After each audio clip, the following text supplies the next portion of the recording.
Tribes of Europa के episode 6 की शुरुआत ब्रेकर के शॉप से होती है। क्रोज के शॉप में जाने के थोड़ी देर बाद एलिया भी उस क्यूब गन के साथ शॉप में अंदर जाता है।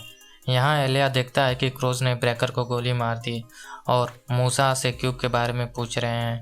यह सब देखकर एलिया क्रोज से मूसा को छोड़ने के लिए कहता है, लेकिन क्रोज मूसा को नहीं छोड़ते और उनमें से एक क्रोज एलिया को पकड़ने आता है। एलिया क्यूब गन से उस क्रो को मार देता है।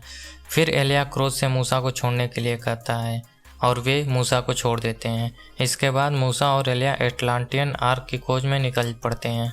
इसी बीच हम लीव, जनरल कैमरून और बाकी क्रिम्सन सोल्जर के साथ ब्रांटोक जाते हुए देखते हैं। जब ये सभी ब्रांटोक के एक गांव में पहुंचते हैं तो देखते हैं कि क्रोज ने इनका रास्ता रोक रखा है। तभी क्रिम्सन कमांडर कार से बाहर आता है और वह क्रोज से पूछता है कि कैप्टन कहाँ है।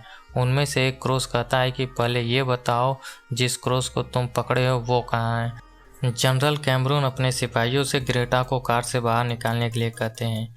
ग्रेटा को देखने के बाद क्रोज दूसरे क्रोज से कैप्टन को बुलाने के लिए कहता है। इसके बाद जनरल कैमरून क्रोज से उसका नाम पूछते हैं और क्रोज जैसे ही अपना नाम बताने जाता है तभी वहाँ गोलियों की बौछार होने लगती है। गोलियाँ कौन चला रहा है, कहाँ से चल रही हैं, किसी को कुछ भी नहीं पता। और इसी में सभी क्रोज, जनरल कैमरून और सभी क्रिम्सन सिपाही मारे जाते हैं। ग्रेटा को भी गोली लग जाती है। लिव ग्रेटा को बचाते बचाते घर के अंदर लाती है और ग्रेटा के घाव को बांधने की कोशिश करती है। तभी वहाँ डेविड आता है। डेविड को देखकर लिव को पता चल जाता है कि इस गोलीबारी के पीछे डेविड और उसके सोल्जर्स हैं, क्योंकि डेविड नहीं चाहता था कि जनरल कैमरून क्रोज के साथ कोई समझौता करे, इसीलिए उसने ये सब किया। डेविड लिव से अपने साथ चलने के लिए कहता है, लेकिन लिव डेविड के साथ नहीं जाती। इसके बाद डेविड अपने सोल्जर को लेकर वहां से चला जाता है।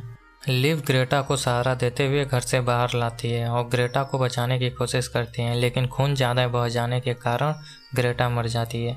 जिसके बाद लिव काफ़ी ज़ोर ज़ोर से रोने लगती है, क्योंकि ये ग्रेटा ही थी जो लिव को उसके पिता और भाई से मिला सकती थी। थोड़ी देर बाद वहाँ आलिया नाम की एक घुड़सवार आती है जो फीमेन जनजाति में से एक है। वह लिव से कहती है कि अगर तुम यहाँ रुकी तो क्रोज तुम्हें मार देंगे, इसलिए वह लिव से अपने साथ चलने के लिए कहती है। इधर मूसा और एलिया दोनों एक झील के पास पहुँचते हैं। चारों तरफ सिर्फ चट्टान ही चट्टान है, आगे दक्षिण में जाने का कोई रास्ता नहीं है और वहाँ उन दोनों को कोई भी एटलांटियन आर्क नहीं दिख रहा था। दोनों झील के किनारे जाते हैं और सोचते हैं कि इतने सारे खतरों का सामना कर उनका इतनी दूर आना सब बेकार गया। एटलांटियन आर्क ना पाकर एलिया को बहुत गुस्सा आ रहा होता है। वह क्यूब को झील में फेंक देता है। एटलांटियन क्यूब पानी में डूब जाता है और फिर एक बहुत बड़ा क्यूब पानी से बाहर निकलता है।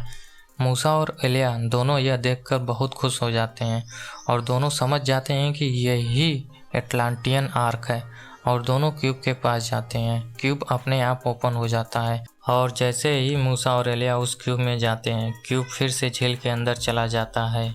इधर वावारा कियानो को बोझ में लड़ने के लिए लेकर आती है, जहां वावारा कियानो को बताती है कि वह हमेशा से क्रोज नहीं थी।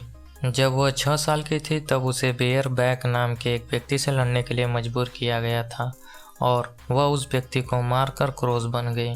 कियानो वावारा से उसका असली नाम पूछता है, लेकिन वावारा उसे कुछ नहीं बताती। थोड़ी देर बाद कियानो बोझ लड़ने जाता है। यहाँ उसके अपोजिट कियानो के ही पिता होते हैं। कियानो अपने पिता से नहीं लड़ना चाहता था। कियानो के पिता जानते थे कि अगर वे दोनों फाइट नहीं किए तो कैपिटन दोनों को मार देगा, इसलिए कियानो के पिता चालाकी से खुद को चाकू मार लेते हैं और सबको लगता है कि कियानो ने ही अपने पिता को मार डाला। मरने से पहले कियानो के पिता कियानो से अपने परिवार को खोजने के लिए कहते हैं। थोड़ी देर बाद हम कियानो को अकेले में रोते हुए देखते हैं। तभी वहाँ वावारा आती है और वह कियानो को बताती है कि उसका असली नाम सोफिया था और एपिसोड 6 इधर ही खत्म हो जाता है। अगर आप इस चैनल पर नए हो तो चैनल को सब्सक्राइब कर ले, साथ ही बेल का आइकन भी दबा ले ताकि मैं जब भी कोई नई वीडियो अपलोड करूँ तो उसका नोटिफिकेशन आप तक सबसे पहले पहुँचे।